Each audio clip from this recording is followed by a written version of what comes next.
You network? You should.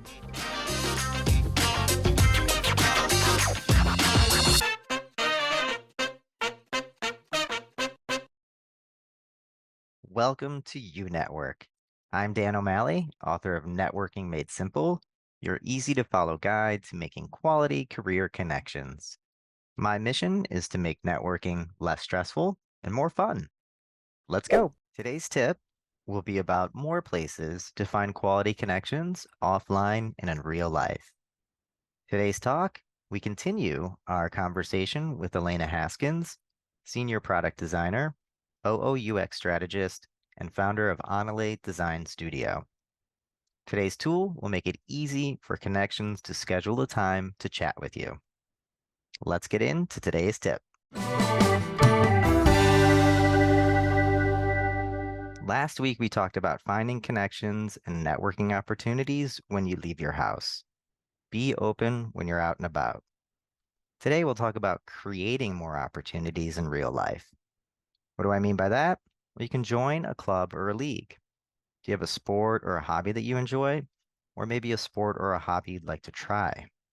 There are social leagues you can join to play volleyball, pickleball, kickball, softball, flag football, soccer, cornhole, and the list goes on. You don't need to be a pro or even have ever played the sport before to join. In fact, being a beginner can be a good way to connect with people. You can bond with other beginners, and you can ask for tips from more advanced players. You don't need to join with friends either. There are leagues that match individuals to teams. When I moved to Huntington Beach, I didn't know anyone there. So I joined a beach volleyball league. And guess what? 6 weeks in, my teammate told me she worked for a surf brand that I know and love, and they were looking for a UX designer. Boom, referral to a dream company. Didn't land that job, but that's okay. Some leagues also host social events like season kickoff and end of season parties. Do a Google search, find rec leagues in your area, and have some fun while networking. Today's guest gave so much networking gold, we broke up the conversation into two parts. Once again, a big thank you to Elena for this extremely insightful chat full of actionable insights. Let's check out part 2 of our talk with Elena Haskins. You need people to know what you do. And you want to, and this all ties into the personal branding aspect of it. Mm-hmm. So you don't need to go around and be like, I'm a UX designer, I'm a UX designer. But because you're passionate about it, it will inherently come up when you're talking about stuff. Or if people ask you what your job is, you can just say, I'm a UX designer. Or you can, really talk about it. So especially if it's somebody who isn't familiar with UX. Mm-hmm. Which if you aren't looking for a full-time job and you're more of a contractor or you have your own business, that's actually the people you want to talk to because they don't know what UX is, but they might need someone, or they don't know a lot of UX people. And so now you're the only one they know. Yeah, that's So a you really want good to make point. sure you're top of mind. And I think a lot of, especially junior folks who are entering in the UX space or other tech areas, they only are talking to UX people. I'm like, okay, yeah, you absolutely should talk to the people in the industry, but like, I'm glad that 50 senior UX designers. They're like not really going to help you as much as if you talk to like other people, Yep. like other people in adjacent industries.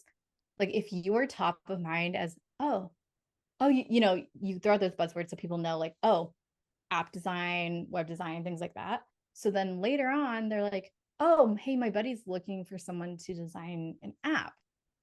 I thought of you because I don't know what your job is, but I know you make apps. Yep. And so that's kind of like another way you can kind of sneak it in. And that comes with like when you have an authentic conversation with someone, because like anyone who's talked to me knows how I feel about UX. I'm like, okay. Or if I go to an event, I will mutter under my breath when something's like a bad experience. Oh, like if something's bad, I'll be like, bad UX. And then like everyone will laugh, and be like, ha ha ha. But I'm like, oh, this is actually really frustrating. So I'm just constantly thinking about it in a not like invasive way where I have to be like, hi, I'm Elena, I do UX, and then I do an elevator pitch. It's not about that. It's just me talking about, they're like, what's going on in your week? And I'm like, it's actually super cool. I'm designing software for this. And they're like, what? You design software? And I was like, yeah. Just really subtle things where you're just naturally talking about things that are important to you. that's going to be associated with you, and it's going to really help your networking and your overall personal brand. Yeah, that's really good advice. A lot of times I think people do focus on just speaking to people who have the same title they want or in the same field. So yeah, great advice. Awesome. Mm-hmm. Is there something or what is a common mistake that you've experienced people making, or has someone made a big mistake when trying to network with you? Okay, I have a few, and I'm gonna Okay. share them all because I really want people to take this home so you don't do this to other people. And no shade on anyone who's like, oh my God, I did that. Oops. It's okay. It's okay. But don't do it again. So the first thing is there's first of all, you have to say thank you. It's there's been people that I've talked to and then I literally never hear them again, or I, review their whole portfolio and then they ghost me. And I get we're all busy, but at the end of the day, like especially if you're coming at it from like, hey, if you're talking to someone more senior and you are very clearly doing it to get a job. Let's Hmm. be honest, we all know why you're doing it.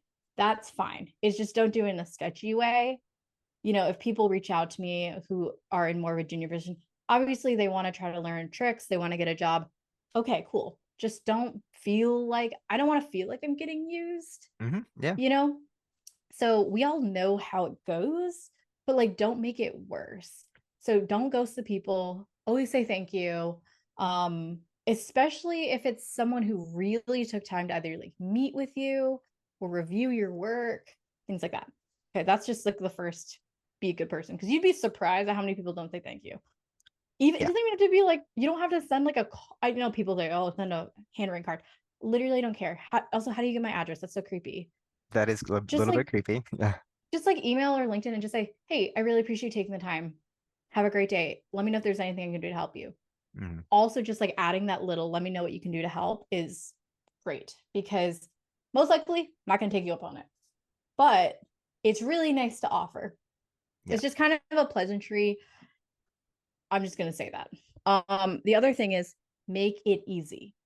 Make it easy for people to schedule with you. So do not do this. This is probably a dialogue that we've all done. I've done this. You've probably done this. If you're listening, you've probably done this. Okay. Yeah. Are you down to meet? Yes. When are you free? And then the person says, oh, they give you a few dates and then it takes a few days and you go, oh, sorry, I'm like not free those days or those days passed. Oh, when are you free now?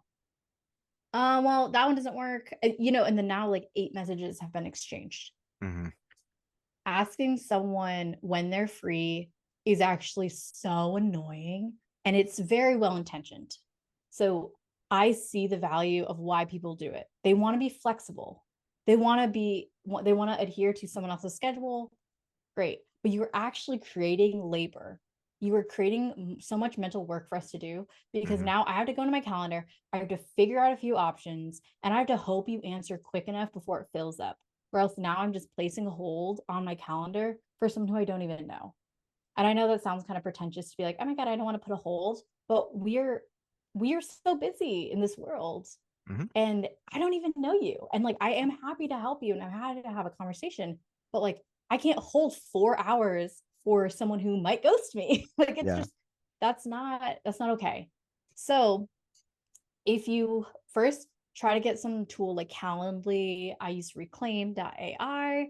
Those are amazing for scheduling.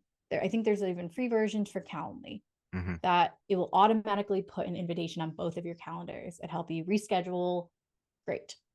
If you do not have one of those tools, provide 3 options. Three and say, hey, don't say when are you free? You say, would you be which one works for you? And then boop, boop, boop. If none of these work, let me know. And Hmm. so I might give a range. So I might do maybe a morning one, maybe an afternoon one, just so it's a little bit of a variation. When they decide, oh, and say what email can I best, if you're not already emailing, Hmm. like if it's on LinkedIn, send the calendar invite. Make it super easy. Send the invite. Have the link, if it's a coffee or whatever, have the address. Um, if you're meeting in person, also provide like your phone number because the amount of times or ask for their phone number the Hmm. amount of times that people are like, oh, sorry, I'm running late, but it's like you can't get a hold of them because it's like, what are they checking? They might not be checking their LinkedIn or email. They're at the coffee shop. Maybe they don't have on their phone. So it's just like these really small things. Make it easy to change, make it easy to see options, make it easy to be saved in the calendar, make it easy for them not to forget about it, which can all be solved by just one, getting Calendly. I'm not sponsored by them. I don't even have Calendly, honestly, but that's the one that everyone uses. I That's use what a I different use. one. Yeah, no, it's great. So that's the first one. The second one, the third one is if you're asking for feedback. I know this isn't, you're not really talking about portfolios, but it usually ties into networking. So I Hmm. want to address it. If you are asking for feedback, ask specific questions. If you say, hey, can you just look at my portfolio and give me feedback? There, the door just opened to being anything. There's so much, honestly, to do a really good, thorough audit. There's a lot of work that goes into that. So, Hmm. like, what do you want me commenting on? Like, let's say there's things I've given feedback before, and people are like, oh, I know, I'm already working on that. I'm like, okay, then why did you ask me about it? Or I'll be like, hey, your images are blurry. And they're like, oh, I know, I know. And I was like, okay, then like, I don't know that you know. Yeah. That's a pretty important thing for me to call out for you. Hmm. So ask, and don't ask too many questions, and don't ask like 50, and don't like make them take a test in a form. I would just send over like 3 to 5 questions and say, hey, can you give feedback on scannability? Were you able to figure out what problem I was solving? Were you able to figure out what process I took? Was anything really confusing? And what was the first thing you looked at when you opened my portfolio? Those are the questions that I recommend people asking. So then you can at least get something more pointed. Or Hmm. if you have someone who's inexperienced at giving this kind of feedback or has no business giving feedback, which is honestly a lot of people, myself included, like if you're not a hiring manager, maybe that's not the best person to be asking for feedback. And honestly, people do this all the time. I mean, some feedback is better than no feedback, but Hmm. it's like if you talk to someone who never has to hire, they don't really know what people are looking for. Yeah. So that's the last. The, let me see. I feel like this is another one I want to mention. Um, are you good with 3, or can I add one more? You can add one more. Sure. Yeah. Hmm. Okay, sorry. I sometimes I get like really anytime there's a platform this kind of thing, I like to go on it just because people won't tell you this. Like I want to be transparent with people. I Hmm. know how tough it is out there. And like I don't want to be giving you some loosey goosey advice. It's just like you can chat GPT. Okay, so the other thing is when it comes to the follow-up, you don't have to always be like, hi, what's going on? You can send things to people. This isn't a problem. This is more of a recommendation. Hmm. Send things that maybe think of them. Maybe you saw an article, they like design systems, and you're like, hey, I just saw this new thing related to design systems, that you'd be interested. Or if there's something related to personal life, honestly, that's probably the best way you can build a relationship with somebody Hmm. because there's honestly most of the juniors that I've talked to, I don't remember at all. Unless they like went through my program, then I know them. I remember Yeah. you guys, don't worry. Yeah. And I remember you, don't worry. But I get so many random people who reach out, and like I don't really take a lot of those calls anymore just because there's a lot. But the people who stuck out are the ones who I know there's some kind of personal connection. So Hmm. for example, there's one person who actually works at the climbing gym that I go to. And I'm like, okay, cool. We've been able to bond over climbing. Hmm. And that just solidifies more of a memory for me. And then it makes us, feel a little bit more connected. I can name the hobbies of certain people that I've talked to. I'm like, oh, okay, like for example, Peter, like we love Peter, but Hmm. like Peter loves tennis. I know he loves tennis. And every time I see him, I was like, oh, you playing tennis? And he's like, no. And I was like, oh, sad. But like Yeah. small things like that are what will keep you memorable and help you stand out in general with job searching, but especially when you're networking. If they're talking to 10 people, who are they going to remember? The Hmm. person who only talked about their portfolio, or the person who, just kind of something weird and maybe they, train armadillos. Yeah. That's fantastic advice. Yeah, the Calendly link, I got that from you when I was in your mentorship program. And Awesome. that's saved so much time, so much back and forth. And now if someone does try to schedule with me with the when are you free, I get so annoyed and I just say, please send me a link. Mm-hmm. Yeah, that's fantastic. And another point that you made, which is actually in my book, Networking Made Simple, is sending someone maybe a link to an article, following up with maybe something Mm-hmm. you talked about. And yeah, I thought of you. I saw this article. I thought of you. I think that's great advice. Mm-hmm. Cool. All right, let's move on to the lightning round. All right, Okay. so just really quick answers here. So first one, pen or pencil? Pen. My Go- handwriting's better with a pen. Same. Go to comfort food. I really like cooked carrots. Cool. Oh, Favorite? yeah. Yeah. Okay. The Okay. lamest answer. Okay. Favorite time of day? Um, Probably evening, Hmm. like twilight. And favorite app? Reclaim. Well, isn't that okay? This is like a web app. Reclaim AI. It helps Mhm. me integrate all of my calendars together and do my task management. Very cool. I'm gonna have to check that out. It's really Favorite good. place? Um, like to be or ever. However you interpret that. My house is actually pretty sick. The one that Yeah, I built. My house is awesome. And Sevilla in Spain is pretty nice. cool. Favorite curse word? Probably just That's a good because it's one. versatile. Yeah, sure is. Yeah. And then pineapple on pizza, yes or no? Yeah, obviously. People who don't Okay. like it are also the people who just don't eat vegetables. I'm a no on pineapple on pizza, and I don't eat very many vegetables. Great. Yeah, that was the Confirmed. you nailed it. Confirmed. Yeah. Thank you. That was the lightning round. Awesome. Cool. Well, thank you once again for sharing your time and your tips and advice. We really appreciate it. Awesome. Well, thanks so much. It was really nice to meet you all. Let's look at our top takeaways from today's talk. Be passionate when you talk to people about what you do. Talk to people in adjacent industries.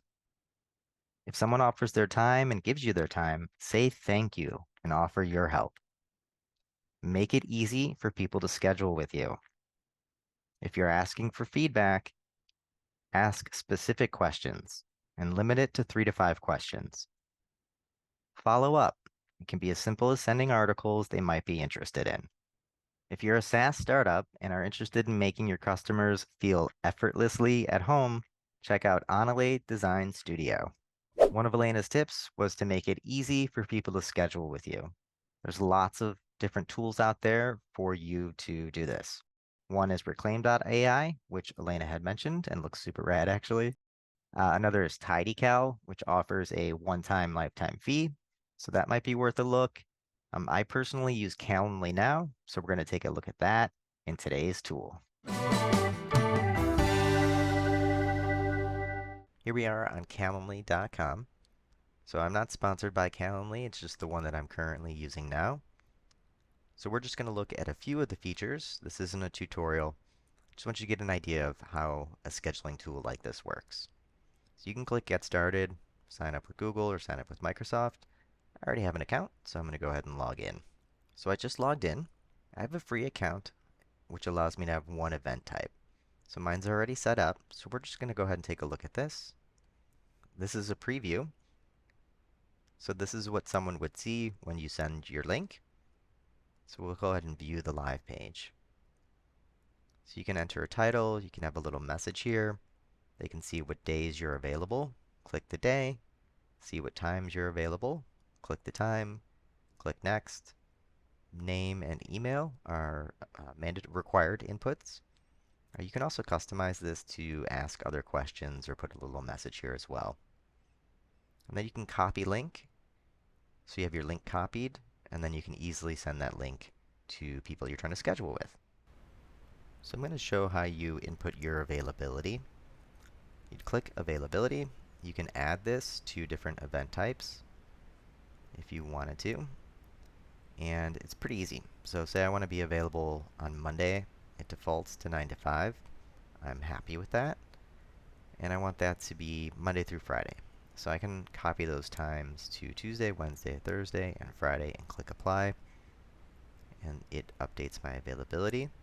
Maybe I want a new time interval for Monday. I can do that as well. And then over here, maybe I don't want to be available every week from Monday to Friday from 9 to 5. So I can apply the dates that I want to assign specific hours to. So it does make scheduling pretty easy. I want to highlight one other feature, which is location. So you can connect your Zoom if you wanted to have your meeting on Zoom, or you can use Google Meet, Microsoft Teams, WebEx. So there are different options. So for UNetwork, I'm using Zoom. I have another Calendly account with another email address where I actually connect my Google Meet. So yeah, I just wanted to highlight a few features of Calendly and show you how easy it is to create an event and then copy your link and send it to someone that you're trying to schedule with. Thank you so much for watching. I hope you got some value out of today's episode. You network? You should.